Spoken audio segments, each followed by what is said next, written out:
Good morning students.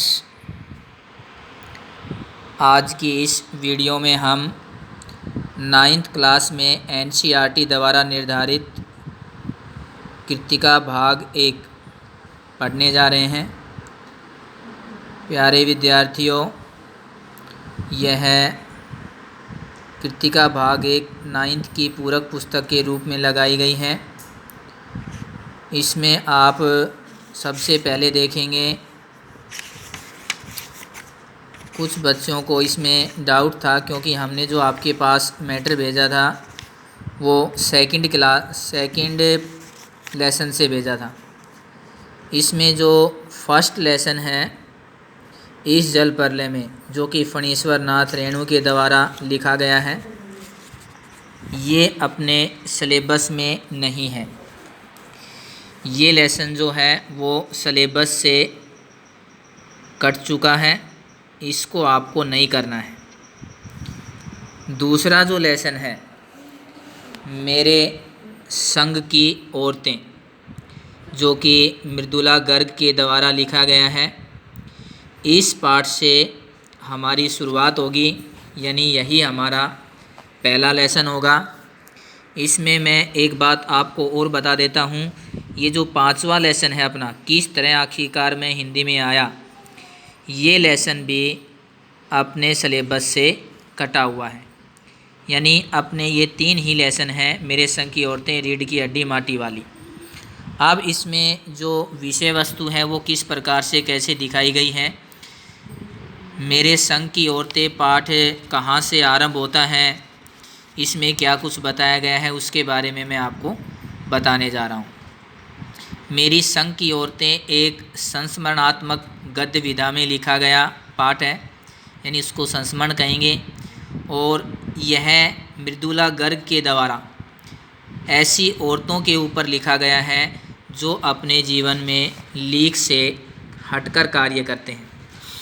अब मैं आपको उस पाठ की स्टार्टिंग पर लेकर चलता हूँ, जो पाठ अब हम पढ़ने जा रहे हैं, यानी मेरे संग की औरतें। पहला पाठ इस जल प्रलय में हमारे सिलेबस में नहीं है, इसलिए हमने इस पाठ को छोड़ दिया है। यहाँ से इस पाठ की शुरुआत होती है, सेकंड लेसन, मेरे संग की औरतें। अब इसको आप देख सकते हैं। यदि पिक्चर में आपको किसी तरीके से कोई दिक्कत नज़र आती है तो आप अपनी बुक में भी उसको देख सकते हैं और उसको समझ सकते हैं। मैं इस पाठ की पूरी कहानी को विस्तार पूर्वक डिटेल से आपको बता रहा हूँ, दिखा रहा हूँ। मेरी एक नानी थी, जाहिर है यानी सभी को पता है, सभी की एक ही नानी होती है, पर मैंने कभी उन्हें देखा नहीं था। अर्थात लेखिका के जन्म से पहले ही उसकी नानी की मृत्यु हो चुकी थी। मेरी माँ की शादी होने से पहले ही उनकी मृत्यु हो गई थी। शायद नानी से कहानी न सुन पाने के कारण बाद में हम 3 बहनों को खुद कहानी कहनी पड़ी। लेखिका अपने बारे में और अपनी बहनों के बारे में बता रही है। नानी से कहानी भले ही न सुनी हो, नानी की कहानी ज़रूर सुनी और बहुत बाद में जाकर उसका असली मर्म समझ में आया। पहले इतना ही जाना कि मेरी नानी पारंपरिक अनपढ़ पर्दानशी औरत थी। पारंपरिक परंपराओं को मानने वाली, अनपढ़ जो पढ़ी लिखी न हो, पर्दानशी घूंघट रखने वाली, पर्दा रखने वाली, जिसके पति शादी के तुरंत बाद उन्हें छोड़कर बैरिस्ट्री पढ़ने के लिए विलायत चले गए थे। यानी पढ़ने के लिए वो विदेश चले जाते हैं।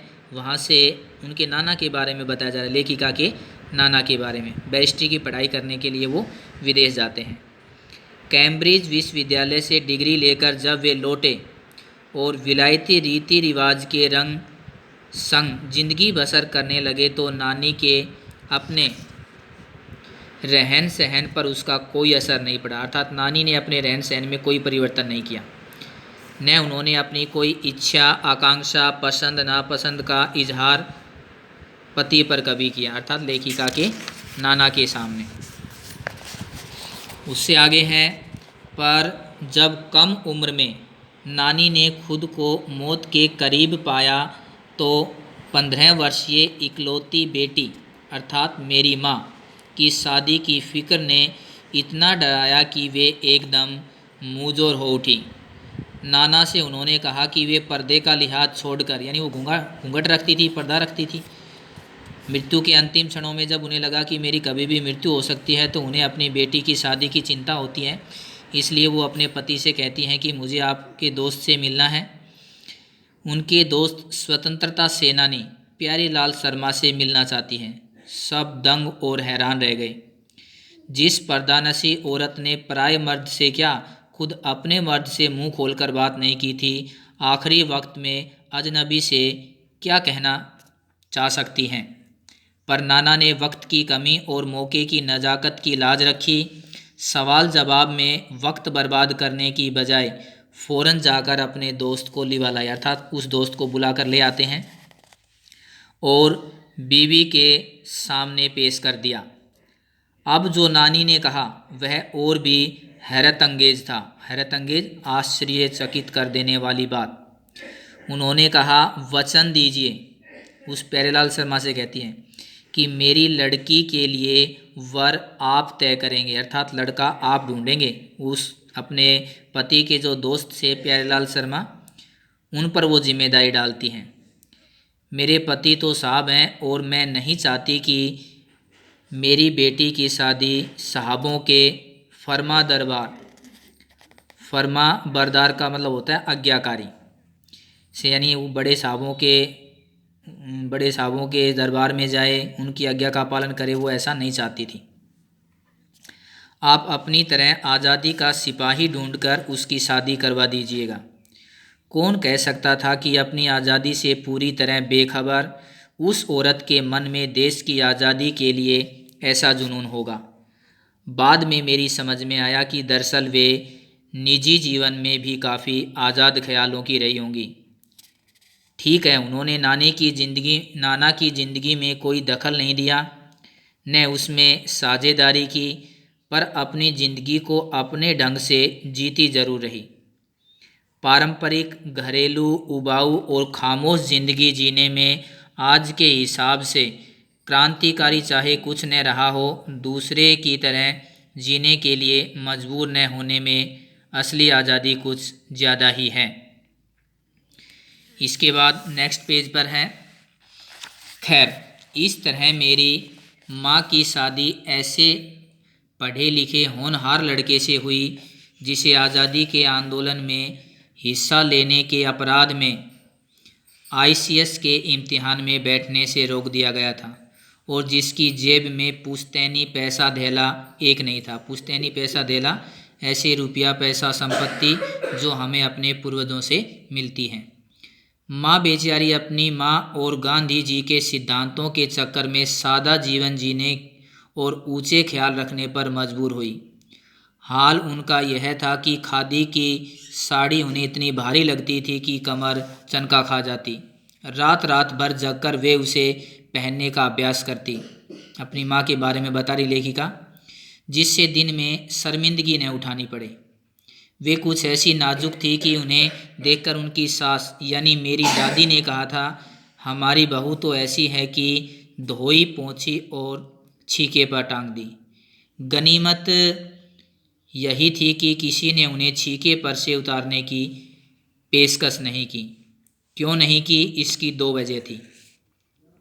पहली यह कि हिंदुस्तान के तमाम वासिंदों की तरह उनके ससुराल वालों भी साहबों से खासे अभिभूत थे और मेरे नाना पक्के साहब माने जाते थे। बस जात से वे हिंदुस्तानी थे, बाकी चेहरे मोहरे, रंग ढंग, पढ़ाई लिखाई सब में अंग्रेज़ थे।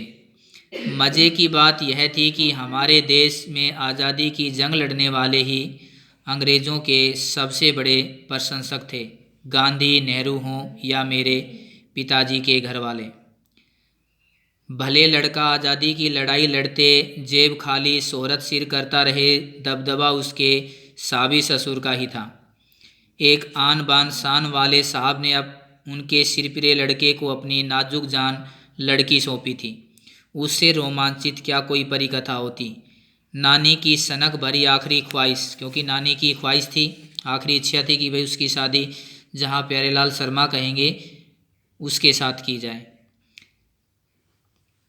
नाना की रजामंदगी और वे रोचक उपकथाएं थी जो कहानी के तिल्स्म को और गाढ़ा बना चुकी थी।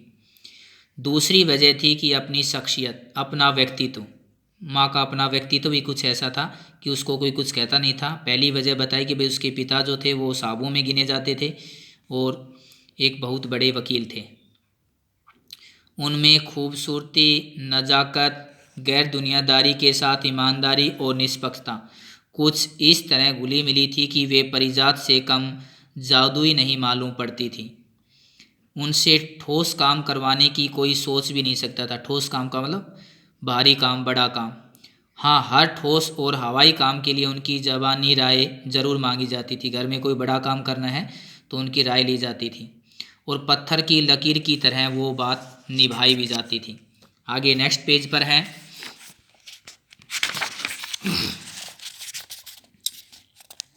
मैंने अपनी दादी को कई बार कहते सुना था, हम हाथी पे हल ना जुतवाया करते, हम पे बैल हैं। बचपन में ही मुझे इस जुमले का भावार्थ समझ में आ गया था जब देखा कि हम बच्चों के ममतालू परवरिश के मामले में माँ के सिवा घर के सभी प्राणी मुस्तैद रहते थे, तैयार रहते थे। दादी और उनकी जिठानियाँ ही नहीं, खुद मर्द जात पिताजी भी हमारी परवरिश में लगे रहते थे। हमारी माँ के सिवा सभी हमारी परवरिश में, कहने का मतलब, लगे रहते थे। पर ठोस काम न करने का यह मतलब नहीं कि माँ को आज़ादी का जुनून कम था, वह भरपूर था। वह अपने तरीके से उसे भरपूर निभाती भी रही और जाहिर है कि जुनून जब आज़ादी का हो तो उसे निभाना भी आज़ादी से चाहिए। जिस चीज़ से पूछ कर नहीं, उसके तरीके से नहीं, खुद अपने तरीके से जीना चाहिए। हमने अपनी माँ को कभी भारतीय माँ जैसा नहीं पाया, यानी जैसे भारतीय माँएँ होती हैं वैसी हमारी माँ नहीं थी। न उन्होंने कभी हमें लाड किया, न हमारे लिए खाना पकाया और न ही अच्छी पत्नी बहू होने की सीख दी। कुछ अपनी बीमारी के चलते भी और घर बार नहीं संभाल पाती थी, पर उससे ज़्यादा हाथ उनकी अरुचि का था। इन कामों में वो रुचि भी नहीं लेती थी। उनका ज़्यादा समय किताबें पढ़ने में बीतता, बाकी वक्त साहित्य चर्चा में और संगीत सुनने में, और वे ये सब काम बिस्तर पर लेटे लेटे किया करती थी। फिर भी जैसा मैंने पहले कहा था, हमारे परंपरागत दादा दादी या उनकी ससुराल के अन्य सदस्य उन्हें नाम न धरते थे। नाम न धरने का मतलब बड़े, जैसे बड़े बूढ़े बहुओं में कमियां निकालते हैं, इस तरीके का व्यवहार उनके घर में नहीं होता था। न उनसे आम औरतों की तरह होने की अपेक्षा करते थे। जैसे और औरतें काम करती हैं, घर के कोई सदस्य ये भी नहीं चाहते थे कि वह आम औरतों की तरह घर के काम करें। उनमें सबकी इतनी श्रद्धा क्यों थी, जबकि वह पत्नी, माँ और बहू के किसी प्रचलित कर्तव्य का पालन नहीं करती थी। साबी खानदान के रोब के अलावा मेरी समझ में दो कारण और भी थे जिसके कारण वो इतनी श्रद्धा का पात्र बनी हुई थी। एक कारण है कि वो कभी झूठ नहीं बोलती थी। अपनी माँ के बारे में बता रही है, माँ की विशेषताओं के बारे में बता रही लेखिका। और दूसरी विशेषता बताती है कि वे एक की गोपनीय बात को दूसरों पर जाहिर नहीं होने देती थी। यानी ये कोई गुप्त बात है किसी की, वो अपने मन में ही रखती थी, दूसरों को नहीं बताती थी। पहले के कारण, पहले मतलब झूठ न बोलने के कारण घर वालों का आदर मिला हुआ था, और दूसरे के कारण बाहर वालों की दोस्ती। दोस्त वे हमारी भी थी। माँ की भूमिका हमारे पिता बखूबी निभा देते थे। मुझे याद है बचपन में भी हमारे घर में किसी की चिट्ठी आने पर कोई उनसे यह नहीं पूछता था कि उसमें क्या लिखा है, भले ही वह एक बहन की, नेक्स्ट पेज पर है, दूसरे के नाम क्यों न हो, और माँ यह जानने को बेहाल हो कि बीमारी से वह उबरी या नहीं। छोटे से घर में 6 बच्चों के साथ सास ससुर आदि के रहते हुए भी हर व्यक्ति को अपना निजत्व बनाए रखने की छूट थी, अर्थात अपना जीवन अपने तरीके से जीने की पूरी आज़ादी थी। फ़ायदा उठाकर हम 3 बहनें और छोटा भाई लेखन के हवाले हो गई, यानी भाई लेखक बन गया और हम 3 बहनें लेखिका बन गई। लीक से खिसके, लीक होती है एक परंपरा, जैसे बहुत सी महिलाओं की अपनी एक लीक होती हैं, घर के कामों में वो अपना पूरा जीवन बिता देती हैं। तो इस तरीके से इस पाठ के द्वारा लेखिका ने यहाँ ये बताने का प्रयास किया है कि किस प्रकार से वे औरतें लीक से हटकर अपना जीवन जी रही थीं। लीक से खिसके, अपने पूर्वजों में माँ और नानी रही होती, किस प्रकार से नानी ने लीक से हटकर व्यवहार किया था भाई। अपनी बेटी की जो विवाह की जिम्मेदारी थी अपने पति के दोस्त के ऊपर डाल दी थी। माँ ने भी अपना जीवन किस प्रकार से अन्य औरतों से अलग हटकर जिया था। तो जो लीक से अलग हटकर के जीवन जिया जा रहा है, एक नई और परंपरा जो यहाँ पर व्यक्त की जा रही है महिलाओं की, जो अन्य महिलाओं से कुछ अलग है, वो यहाँ पर बताने का प्रयास लेखिका द्वारा किया जा रहा है कि कौन कौन सी ऐसी औरतें हैं जो लीक से हटकर अपना जीवन जीती थी और कौन सा ऐसा कार्य था जो उन्हें इससे अलग बनाता है। पर अपनी एक परदादी भी थी। अपनी परदादी की कोई घटना बता रही है अब लेखिका, जिन्हें कतार से बाहर चलने का शौक था। उन्होंने व्रत ले रखा था कि अगर खुदा की फजल से, खुदा की कृपा से उनके पास कभी 2 से ज़्यादा धोतियाँ हो जाएंगी तो वे तीसरी दान कर देगी। जैन समाज में अपरिग्रह, संग्रह न करना, अपरिग्रह का मतलब होता है संग्रह न करना। जैन समाज को मानने वाले लोग ज़्यादा वस्तुओं को इकट्ठा नहीं करते हैं। सनक बिरादरी बाहर हरकत नहीं मानी जाती, इसलिए वहाँ तक तो ठीक था। पर उनका असली जलवा तब देखने को मिला जब मेरी माँ पहली बार गर्भवती हुई।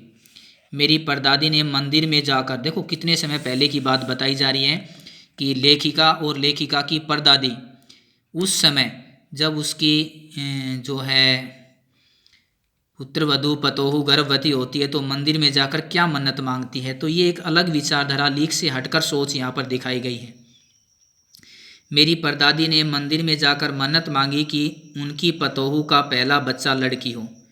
यह गैर रवायती मन्नत मांगकर, गैर रवायती मतलब उस समय तक सभी जो थे मंदिरों में जाकर अपने लिए लड़का ही मांगते थे, लेकिन ये उनकी परदादी एक ऐसी पहली औरत थी जो मंदिर में जाकर के लड़की होने की मन्नत भगवान से मांग रही थी।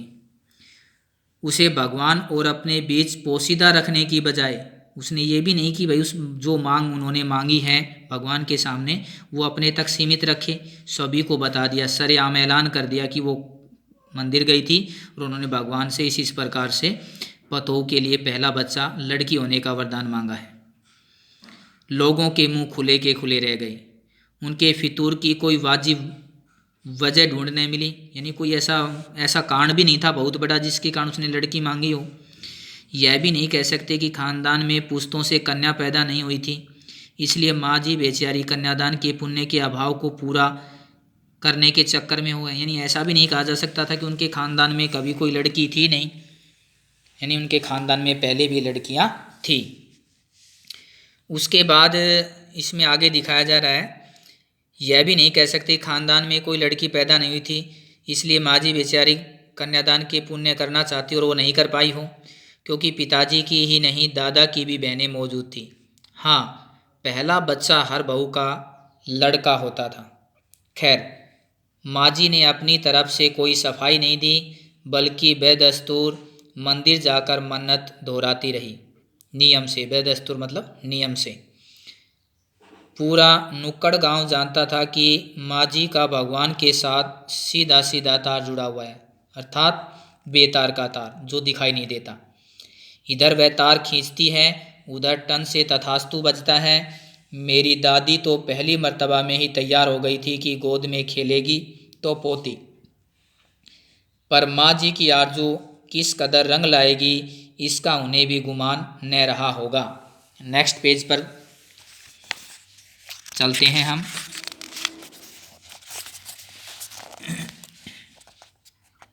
लड़की होने की गैर वाजिब जुस्तजू सुनकर, यानी बात को सुनकर के कि भगवान भी देखा कि ऐसा कौन सा मेरा भक्त आया है जो इस प्रकार से लड़की होने की मन्नत मांग रहा है। भगवान भी कुछ ऐसी अफरा तफरी में आ गए कि एक न दो पूरी 5 कन्याएं एक के बाद एक धरती पर उतार दी, यानी 5 कन्याएं हो गई। भगवान को क्या कहें, माँ जी के सामने तो नामी चोर भी अफरा तफरी में आ जाते हैं। माँ जी और नामी चोर का किस्सा होश संभालने के बाद मैंने कई बार सुना था। चोर के दीदार की खुशनसीबी हाथ आई थी। किस प्रकार से उस परदादी ने उस चोर को गलत कार्य, चोरी का कार्य छोड़ करके खेती करने के लिए मजबूर कर दिया था, उसके बारे में लेखिका बता रही हैं। हुआ यूँ था कि किसी शादी के सिलसिले में नुक्कड़ की हवेली के तमाम मर्द बारात में दूसरे गांव गए हुए थे। यानी सभी जो मर्द हैं वो बारात में दूसरे गांव चले जाते हैं। पूरी हवेली खाली थी, औरतें थी उसमें। औरतें सज धज कर रत जगह मना रही थी। नाच गाने और ढोल की थाप के शोर में नामी चोर कब सेंध लगाकर हवेली में घुसा किसी को खबर न हुई। पर चोर था बदकिस्मत। जिस कमरे में घुसा उसमें माँ जी सोई हुई थी। औरतों के शोर से बचने को वे अपना कमरा छोड़कर दूसरे कमरे में जाकर सो गई, क्योंकि उन्हें शोर आ रहा था, इसलिए वो दूसरे कमरे में चली गई। और चोर बेचारा तमाम जुग्राफिया दिमाग में बिठाकर उतरा था। चोर को पता था कि भाई कहाँ पर रत जगह होगा, कहाँ पर औरतें जो हैं रत जगह मनाएंगी, बुढ़िया कहाँ पर सोएगी, लेकिन उसको ये नहीं पता था ना कि बुढ़िया रात के समय अपना कमरा चेंज कर लेगी। खैर, उसे क्या पता था कि इतनी बड़ी बूढ़ी पुरखीन जगह बदल लेगी। खैर, बुढ़ापे की नींद ठहरी। चोर के दबे पाँव की आहट से ही खुल गई। चोर वैसे तो दबे पाँव से जा रहा था, किसी को कोई आवाज़ नहीं आ रही थी, लेकिन फिर भी बुढ़ापे की नींद ऐसी होती है कि हल्की सी आवाज़ से भी खुल जाती है। तो उनकी आवाज़, उस आवाज़ से माँ जी की नींद खुल जाती है। कौन? परदादी का ही जिक्र यहाँ पर किया जा रहा है। माँ जी ने इत्मीनान से पूछा। जी मैं। चोर ने युगों से चले आ रहे पारंपरिक असंगत जवाब दिया। अक्सर कोई हमसे पूछता है तो हम यही कहते हैं भाई मैं हूँ, तो उसने भी यही कहा मैं। पानी पिला, माँ जी ने कहा। जी मैं। फिर वो चुप हो गया, अब क्या बोले। चोर झिझक कर रह गया। तब तक माँ जी बिस्तर के बराबर में टटोल कर देख चुकी थी कि लोटा खाली था। ऐसा कर उन्होंने कहा, यह लोटा ले और कुएं से पानी भर ला, पर देख कपड़ा कसकर बांधे रखियो और तरीके से छानियो। चोर घबरा गया। अब उसे लगा कि अंधेरे में इन्होंने कैसे जान लिया कि उसके मुंह पर कपड़ा बंधा हुआ है और कमर में भांग। भगवान से उनका तार जुड़े होने की खबर तो पूरे गांव में थी कि उनकी परदादी का भगवान से सीधा सीधा तार जुड़ा हुआ है, और वे तुरंत किसी बात को समझ जाती हैं। भगवान उनके आसपास ही रहता है। तो चोर को भी कहीं ना कहीं लगा कि रात के इस अंधेरे में उस बुढ़िया ने उसको पहचान लिया है। पर बुढ़िया भान भी छानती होगी, एकदम यकीन नहीं हुआ। इसी से कुछ हैरान परेशान हो उठा। जल्दी कर भाई। तभी माँ जी ने कहा, बड़ी प्यास लगी है, पर मैं तो चोर हूँ। मारे घबराहट और धर्म संकट के चोर सच कह गया। अब वो चोर करता भी क्या, इसलिए उसने अपनी सच्चाई बता दी कि भाई मैं तो माँ जी चोर हूँ। नेक्स्ट पेज पर आते हैं हम। हुआ करे, यानी लेखिका की परदादी ने कहा कि हुआ करे यानी होगा। माँ जी ने कहा, प्यासे को पानी पिला, पर देख मेरा धर्म न बिगाड़ियो। लोटे के मुँह से कपड़ा न हटाइयो, हाथ रगड़ कर धो लियो और पानी कपड़े से छान कर भरियो। यानी लोटे के ऊपर कपड़ा बंधा हुआ था, तो उसने उस कपड़े को कहा था वे अच्छे से बांध के रखियो। अब चोर क्योंकि सनकी था, पहले ही भयभीत था, उसको लगा कि मेरे मुंह पर बंधा हुआ कपड़ा जो है वो बुढ़िया ने देख लिया है, और वो पानी छानने की बात कही गई थी। तो इस प्रकार से चोर पहले ही शक पका गया था, घबरा गया था, इसलिए उसने वो सारी बातें बता दी थी। आप चोर के हाथ का पानी पी लोगी? चोर ने कहा। कहा न, रगड़ कर धो लियो। परदादी ने कहा कि मैंने कह तो दिया आपको पहले कि पहले धो लेना अच्छे से रगड़ रगड़ के हाथों को। सुनकर चोर कुछ ऐसा अकबकाया कि लोटा लेकर चल दिया। पूरी एहतियात के साथ पानी भरकर लोटा तो पहरेदारों ने दबोच लिया। कुएं पर देख लिया था उस चोर को पहले ही कि भाई ये कहाँ जा रहा है। तब माँ जी ने लोटे का आधा पानी खुद पीकर बाकी चोर को पिला दिया और कहा, एक लोटे से पानी पीकर हम माँ बेटे हुए। अब बेटा चाहे तू चोरी कर चाहे खेती। अब ऐसा कौन होगा जो किस प्रकार से घर में घुसे चोर को अपना बेटा बना करके और उसे घर में रहने के लिए कहेगा। लेकिन परदादी ने ऐसा किया, उसको अपने लोटे का पानी पिला करके उसको अपना बेटा बना लिया। बेटा बेचारा किस लायक रह गया था। सो रोमांचक धंधा छोड़ खेती में लगा, सालों साल तक लगा रहा। जब मैंने उसे देखा तो बड़ा भला मानुस लगा मुझे वह, डरा डरा सा और हैरान सा। अब खानदानी विरासत कहिए या जीवाणुओं का प्रकोप उन दो सनकी बूढ़ियों के बीच में अच्छी फंसी। एक तरफ माँ जी के चलते अपने लड़की होने पर कोई हीन भावना मन में नहीं आई, और दूसरी तरफ नानी के चलते देश की आज़ादी को लेकर नाहक रोमानी रही। नेक्स्ट पेज पर चलते हैं। 15 अगस्त 1947 को जब देश को आज़ादी मिली, या यह कहना चाहिए कि जब आज़ादी पाने का जश्न मनाया गया, तो दुर्भाग्य से मैं बीमार थी। उन दिनों टाइफाइड खासा जानलेवा रोग माना जाता था, इसलिए मेरे तमाम रोने धोने के बावजूद डॉक्टर ने मुझे इंडिया गेट जाकर जश्न में शिरकत करने की इजाज़त नहीं दी, शामिल होने की, क्योंकि डॉक्टर अपने नाना के परम मित्र थे, उनसे ज़्यादा नाना थे। इसलिए हमारे पिताजी, जो बात बात पर सत्ताधारियों से लड़ते भिड़ते फिरते थे, चुप्पी साध गए, कुछ नहीं बोले। मैं बेदस्तूर रोती रही, कलपती रही। क्या कोई बच्चा इकलौती गुड़िया के टूट जाने पर रोया होगा, ऐसे ही मैं भी रो रही थी वहाँ जाने के लिए। मेरी उम्र तब 9 वर्ष की थी, इतनी छोटी भी नहीं कि गुड़िया से मैं बहल जाती, और इतनी बड़ी भी नहीं थी कि डॉक्टरी तर्क को समझ पाती। तंग आकर पिताजी ने मुझे ब्रदर्स कारामजो, ये उपन्यास है, ये उपन्यास का नाम है, ये उपन्यास उनके पिता ने लेखिका को पढ़ने के लिए उस समय दिया था। किताबें पढ़ने का मुझे शौक़ था, मिराक मतलब शौक़। जब कुछ देर बाद मैंने देखा कि पिताजी को छोड़कर घर के बाकी सब प्राणी पलायन कर चुके थे, जा चुके थे, और पिताजी दूसरे कमरे में बैठे अपनी किताबें पढ़ रहे थे, तो रोना धोना छोड़कर मैंने भी किताब खोल ली, और एक बार शुरू कर लेने पर उसने मुझे दोबारा से रोने की मोहलत नहीं दी। कोई और काम पकड़ूं। उस वक्त ब्रदर्स कारामजो मुझे देने में क्या तुक थी, तब मेरी समझ में नहीं आया। किताब कितनी मेरी समझ में आई, तब वह अब तक नहीं जानती, क्योंकि उसके बाद इतनी बार पढ़ी कि सारे पाठ आपस में गड़बड़ हो गए। कितना पहली बार में पल्ले पड़ा, कितना बाद में, कहना मुश्किल है, पर इतना विश्वास के साथ कह सकती हूँ कि उसका एक अध्याय, जो बच्चों पर होने वाले अनाचार और अत्याचार पर था, मुझे पहली बार में ही लगभग कंठस्थ हो गया। उम्र के हर पड़ाव पर वह मेरे साथ रहा और मेरे लेखन के एक महत्वपूर्ण भाग को प्रभावित करता रहा, जैसे जादू का कालीन, मेरा नाटक नहीं, वह 3 किलो की छोरी जैसी कहानियाँ, वह कठगुलाब उपन्यास के कई अंश उससे प्रभावित हैं, उससे लिए गए हैं। नेक्स्ट पेज पर चलते हैं। माँ जी की मन्नत का असर रहा हो कि मैं ही नहीं, मेरी चारों बहनें भी लड़की होने के नाते किसी हीन भावना का शिकार नहीं हुई। नानी, माँ और परदादी की परंपरा बरकरार रखते हुए लीक पर चलने से भी इनकार किए रही। पहली लड़की जिसके लिए मन्नत मांगी गई थी वह मैं नहीं, मेरी बड़ी बहन मंजुल भगत थी। अब अपनी बहनों के बारे में बता रही लेखिका। घर का नाम था रानी और बाहर का नाम था मंजुल। लेखिका का अवतार हुआ, यानी लेखिका बनती हैं मंजुल भगत।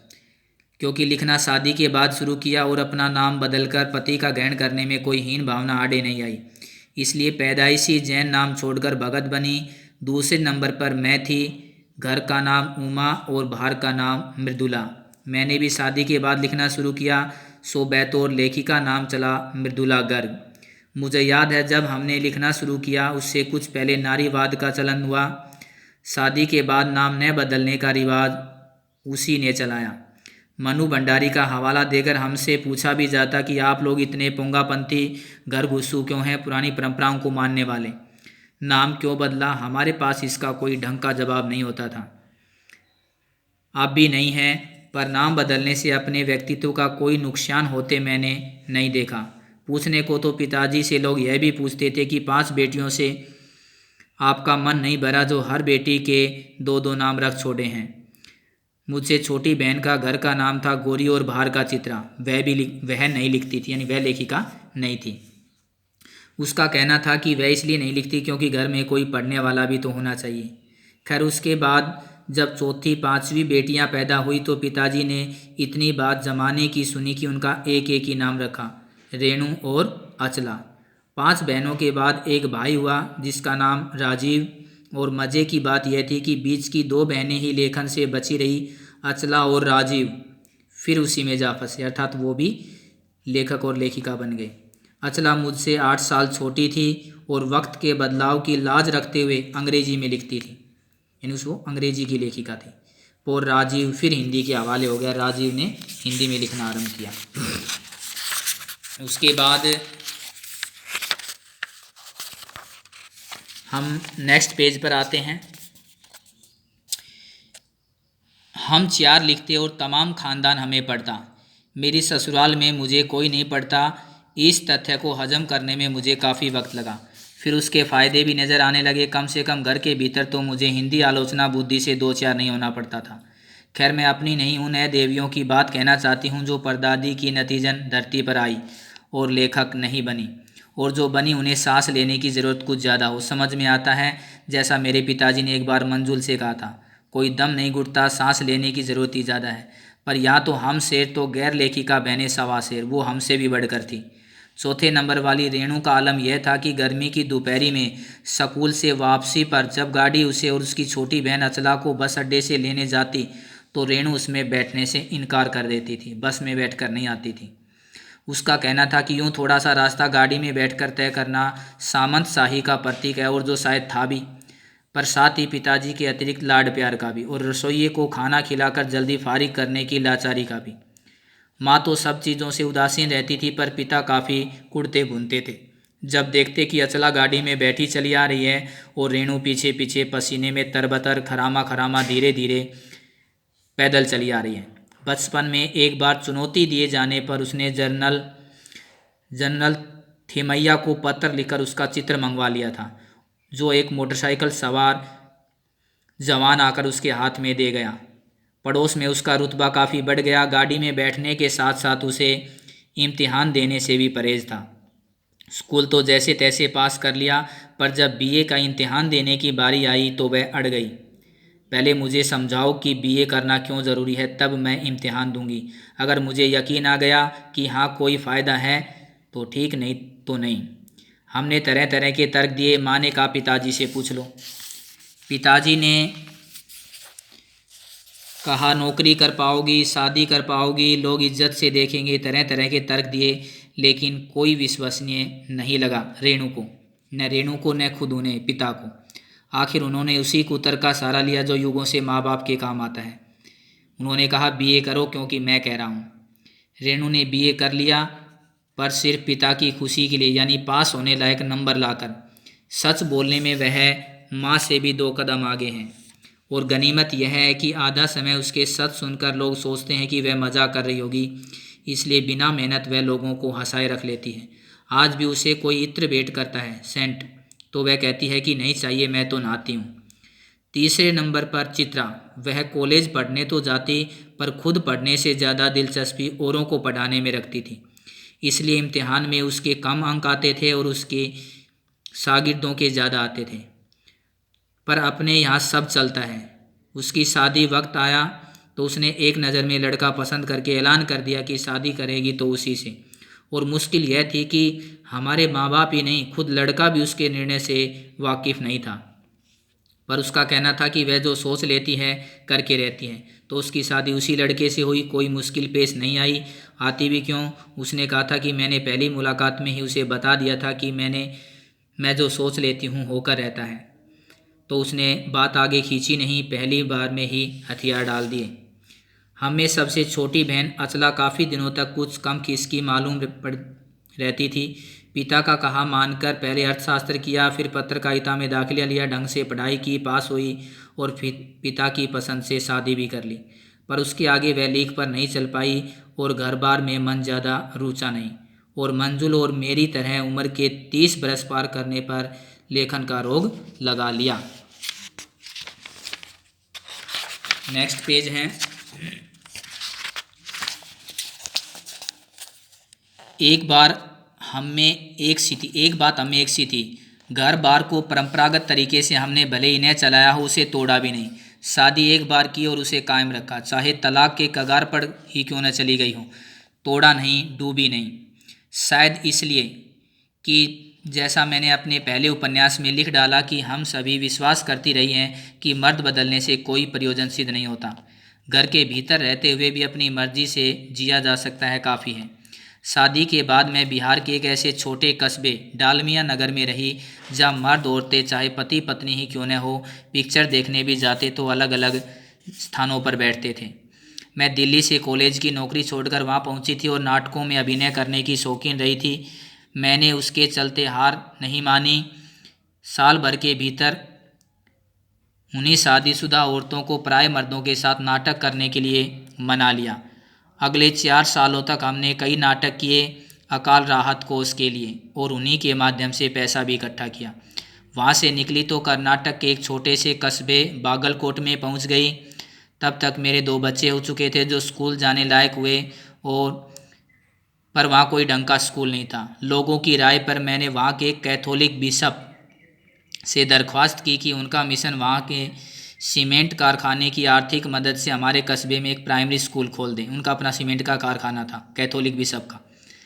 पहले उन्होंने, क्योंकि उस समय प्रदेश में क्रिश्चियन संख्या कम थी, इसलिए वहाँ स्कूल खोलने में असमर्थता प्रकट की। मैंने गैर क्रिश्चियन बच्चों को भी शिक्षा पाने के लायक सिद्ध करते हुए अपना इसरार जारी रखा, आग्रह। तब उन्होंने कहा, हम कोशिश कर सकते हैं, बशर्ते आप हमें यकीन दिलाएं कि वह स्कूल अगले 100 वर्षों तक चलता रहेगा। मुझे गुस्सा आ गया। मैंने कहा, स्कूल की छोड़िए, किसी के बारे में भी यकीन नहीं दिलाया जा सकता कि वह अगले 100 वर्षों तक चलेगा। वे भी गुस्सा खा गए, बोले, खुदा का लाख शुक्र है, बच्चों के न पढ़ने की समस्या आपकी है, मेरी नहीं। बात कड़वी थी पर 100% सच थी, और सच के आगे सिर झुकाने की हमारी बचपन की आदत थी। सो मैंने तय किया कि मैं खुद अंग्रेजी, हिंदी, कन्नड़ 3 भाषाओं को पढ़ाने वाला प्राइमरी स्कूल वहाँ खोलूँगी। कर्नाटक सरकार से उसे मान्यता भी दिलवाऊँगी। वहाँ के अनेक मेहनती और किसके बच्चों की मदद से वह व्रत पूरा हुआ। मेरे बच्चे और अन्य अफसरों के बच्चे उसी स्कूल में पढ़े। बाद में अलग अलग शहरों के अलग अलग ख्याति प्राप्त स्कूलों में दाखिला भी पा लिया। ऐसे अनेक मौके आए जब मैंने अपने जिद्दीपन के नमूने पेश किए, पर सबसे ज़्यादा उसमें मंच पाया मेरे लेखन में, जो शुरू से अलग ही लीक से हटकर खिसका हुआ अपनी राह खुद तलाश रहा है। पर सब कुछ कर लेने पर भी मैं अपनी छोटी बहन रेनू के मुकाबले नहीं पहुंच सकती। 1950 के अंतिम दौर में एक रात दिल्ली में एक साथ 9 इंच बारिश हो गई, और दिल्ली की खासियत यह रही कि थोड़ा सा पानी भी बरसे तो वहाँ के नालों में बाढ़ आ जाती है। पुलों के नीचे पानी भर जाता है और तमाम यातायात ठप हो जाता है।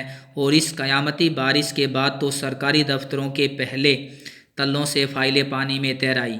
अगली सुबह किसी तरह का कोई वाहन सड़क पर नहीं निकला। जाहिर है कि रेणु के स्कूल की बस भी उसे लेने नहीं आई। रेणु ने कहा, कोई बात नहीं, मैं पैदल चली जाऊंगी। सब ने समझाया, स्कूल बंद होगा, मत जाओ। उसने कहा, आपको कैसे पता? इस सवाल का माकूल, बिल्कुल सही जवाब किसी के पास नहीं था। हमारे यहाँ फ़ोन ज़रूर लगा हुआ था, स्कूल में भी रहा होगा, पर बारिश के चलते वह ठप पड़ा हुआ था। तो रेणु अकेली पैदल स्कूल चल दी, और गनीमत यह थी कि बारिश एक मुश्त बरस लेने के बाद थम गई थी। सड़कों पर पानी भरा था, बरस नहीं रहा था। तो रेणु 2 मील पैदल चलकर स्कूल पहुंची। जैसा मैंने कहा था, वह बंद था। चौकीदार रेणु को देखकर दंग रह गया, पर रेणु को कोई मलाल नहीं हुआ, इस बात का कोई दुख भी नहीं हुआ।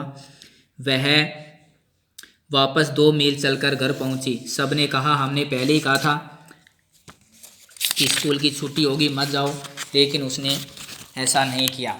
आगे नेक्स्ट है, यहाँ ये पाठ अब समाप्त होने वाला है। उसने कहा, स्कूल बंद था तो मैं वापस आ गई, इसमें आपका कहना कहाँ से आ गया? सोचती हूँ कैसे रोमांच का अनुभव हुआ होगा उसे उस दिन। जगह जगह पानी से लबलब करते सुनसान शहर में निचाट अकेले अपनी धुन में मंजिल की तरफ चलते चले जाना। सच है, अकेलेपन का मज़ा ही कुछ और है। यानी इस पाठ में लेखिका द्वारा यह बताया गया है कि उसकी बहनें किस प्रकार से लीक से हटकर कार्य करती हैं। उसकी माँ, उसकी नानी, उसकी परदादी किस प्रकार से लीक से हटकर कार्य करती हैं, और इसीलिए इस पाठ का नाम लेखिका ने मेरे संग की औरतें रखा है कि मेरे संग की औरतें किस प्रकार से लीक से हटकर कार्य कर रही थी। अब ये इसके अभ्यास के क्वेश्चन हैं जो मैं आपके पास भेज चुका हूँ। पहला क्वेश्चन है, मैं बोल देता हूँ। लेखिका ने अपनी नानी को कभी देखा नहीं था, फिर भी उसके व्यक्तित्व से वे क्यों प्रभावित थी? ये हमने पढ़ा, उसमें आ जाएगा पाठ में। लेखिका की नानी की आज़ादी के आंदोलन में किस प्रकार की भागीदारी थी? लेखिका की माँ परंपरा का निर्वाह न करते हुए भी सबके दिलों पर राज क्यों करती थी? लेखिका की माँ के व्यक्तित्व की विशेषताएं बताइए। लेखिका की दादी के घर का माहौल कैसा था? उससे नेक्स्ट क्वेश्चन है कि आप अपनी कल्पना से बताइए कि परदादी ने पतोहू के लिए पहले बच्चे के रूप में लड़की होने की मन्नत क्यों मांगी? डराने, धमकाने, उपदेश देने या दबाव डालने की जगह सहजता से भी क्या किसी को सही राह पर लाया जा सकता है, जैसे उसकी परदादी चोर को लेकर के आई थी? तो ये बताया जाना है इसमें। शिक्षा बच्चों का जन्मसिद्ध अधिकार है, इस दिशा में लेखिका के प्रयासों का उल्लेख कीजिए। उसके बाद नेक्स्ट क्वेश्चन है, पाठ के आधार पर लिखिए कि जीवन में कैसे इंसानों को अधिक श्रद्धाभाव से देखा जाता है। और लास्ट क्वेश्चन है, सच अकेलेपन का मजा ही कुछ और है। इस कथन के आधार पर लेखिका की बहन और लेखिका के व्यक्तित्व के बारे में अपने विचार व्यक्त कीजिए। तो आज की इस वीडियो में प्यारे विद्यार्थियों, अपना जो सेकंड लेसन है, मैंने अभी बताया कि फर्स्ट लेसन अपने सिलेबस में नहीं है, ये कंप्लीट हो गया है। और इस वीडियो में आप इस पाठ की पूरी जो सामग्री है, विषय वस्तु है, उसको भली भांति जान पाए हैं।